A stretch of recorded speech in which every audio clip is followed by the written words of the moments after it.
Right, good morning, YouTube. What's up, worldwide family? Well, let me put my seatbelt on. You're on my way to work with me again.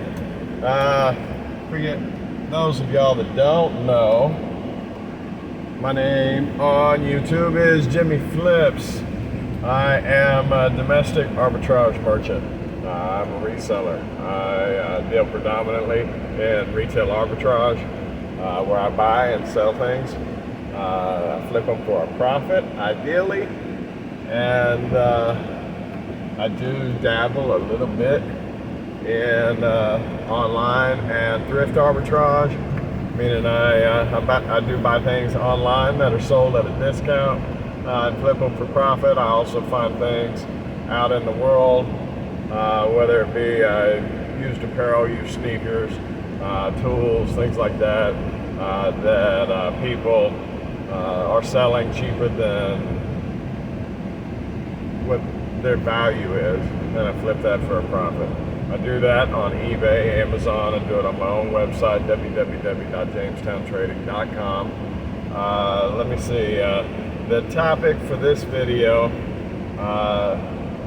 is the first thing I ever sold, and the values that we put in the products that we carry. You know, I was 7 to 8 years old, and I used to watch these commercials with this little jet that was sent blasting off by hammering this pump actuator thing to make it fly. And in the commercials, boy, this thing just soared, you know. And the commercial had given me the impression of what the actual item was going to be and the capabilities of it. Anyway, I used to make $1.25 as an allowance. I got $1.25 a week, and I saved up for like 2.5 months to buy this toy. It was somewhere in the neighborhood of $10-11, somewhere in there if I remember correctly. And anyway, my mom took me up to Toys R Us, and we bought this toy after 2.5 months. I got it home, and within an hour or so, I realized it wasn't like the commercials. You couldn't just hit this thing and it'd go flying through the house like I thought that it would. And now whether the commercial gave me that impression or what I had in my head of that commercial, I thought this thing would literally just fly indefinitely, I guess. But when I got it home, long story short, it didn't do what I thought it would. The value that I had placed in that product when reality set in and I had it no longer held that value. What I had worked for 10 weeks to achieve, I didn't want at all. And I don't know where I got the idea. I don't know whether it was a garage sale or I'd seen somebody doing something to the same effect, but I stood outside on the street at the middle of a small intersection where I lived, not too far from my house, at 7 years old, with a little paper sign, and I believe I sold that thing for $3 to somebody that probably didn't even want it, but just seen a 7-year-old out there trying to sell a toy, you know. And I remember them rolling their window down and asked me what the deal with it was, and I said, you know, I'm selling this, and I said I just bought it for $10. I'm selling it for $3. And they said, well, why if you just bought it for 10? And the numbers are so long ago, guys. I'm more ad-libbing than anything, but if I'm not, I'm pretty sure that I'm basically correct. You know, why are you selling it for 10 if you bought it for 3? That's why I don't like it. It doesn't do what I thought it would do. And she went ahead and bought it for her kid. Being that at $3, and maybe she was just doing me a favor. But at any rate, a toy that was $10, going on the basis that she actually had a use for it, that was $10, that is now $3, all of a sudden that creates a desire. You know, buying at a discount always allows people to one, be frugal, two, to get more property than what their money is worth, right? And that brings me to the values of the products that we sell today. The value that I put in a particular product has no bearing on the value that you put in the same product. And it's not my job to assign value as a reseller. It's my job to evaluate value as a reseller. You see what I'm saying? That's why dollar packs of bubblegum cards, individual cards within those, or 25 cent or 10 cent baseball cards, whatever they were back in the day, are sold for millions of dollars. It's not that the value of the printing warranted the $1 million, and it's not that the quality of the paper, it's not gold.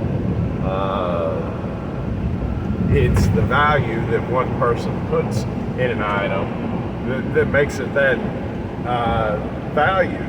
A value is determined by a lot of things, but as a general rule, the most expensive price that a person is willing to pay and the cheapest price that somebody is willing to let that item go at. If you caught my other videos, there's one called Supply and Demand. I don't know how to put one of those links up in the air. My turn signal's on. But if you'll take a look, it's not too far back.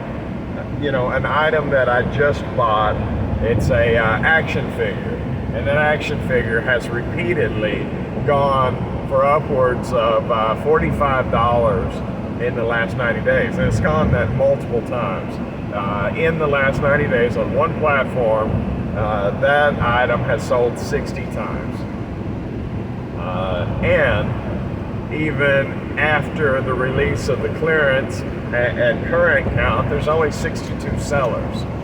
So the saturation rate, or the sell-through rate that I've heard some people call it, is really good. I mean, it's basically 100% sell-through. Now, that being said, that doesn't take into account for multiple item SKUs and stuff like that. Like personally, I have 16 of them. Anyways, sold at upwards of $45 many times, multiple times in the last 90 days. After the release of the clearance over the last week and a half to 2 weeks, that price has gone from $45, $44, $43, $42, $43.99 down to $19.99 within a week and a half. And that's basically rookie resellers that are trying to get in and get out quick flip.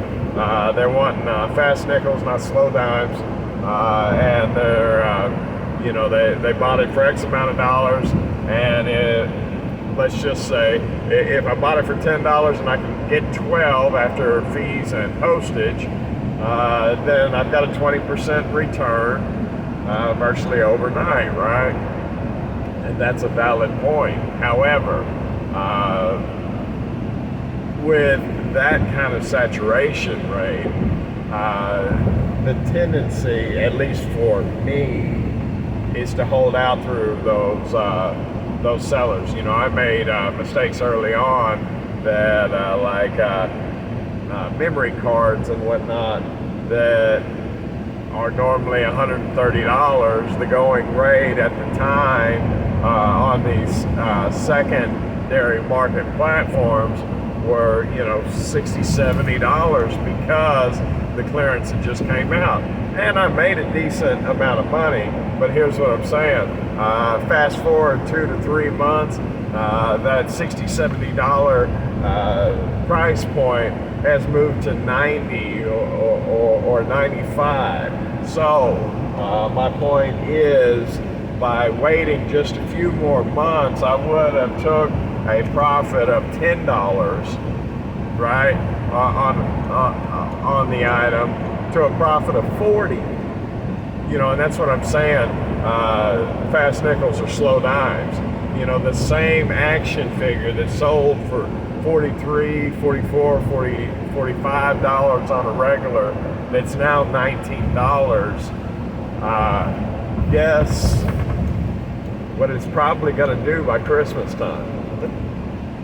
And you spend, as a reseller that deals in retail, online, or thrift arbitrage, you spend so much time sourcing product just to give it away for pennies on the dollar. I understand, or not give it away, but sell it for pennies on the dollar compared to what you could. I understand 20% ROI. I do. I definitely understand return on investment. But return on investment when it comes to arbitrage is slanted because you're also trading your time. Okay, you have time listing, you have time sourcing, time packaging, and you have to deal with returns. I'm not telling you how to run your business. What I am saying is you might consider maintaining the supply and demand ratio to the extent where a item holds its value. Then again, times of inflation and inventory overages always lead to deflation. I regularly take markdowns daily on items, but they're not significant. They're not guided by emotion. They are ran on a time cadence based on a percentage. And that way, the system that I've set in place realizes as my it's 8 o'clock, I gotta go. As my price comes down to where the buyer needs, when it meets, that's where the real value is. By dropping, say, a half of 1% or 1% by month, I'm not guided on emotion. I don't adhere to the supply and demand in the moment, but in the long term. And by ignoring some of the temporary ebbs and flows of it, you and I are able to grab the profit that we worked for. That's all I got. I'm out of time, guys. Any questions, comments, thoughts on it, please put them in the comment section. Hello to my first subscriber. Really cool. Not sure if it's a friend or family. Either way, thank you. I know I need 50 subscribers to go live, so please hit that like button, hit that subscribe button, and I will see you next time. All right, bye.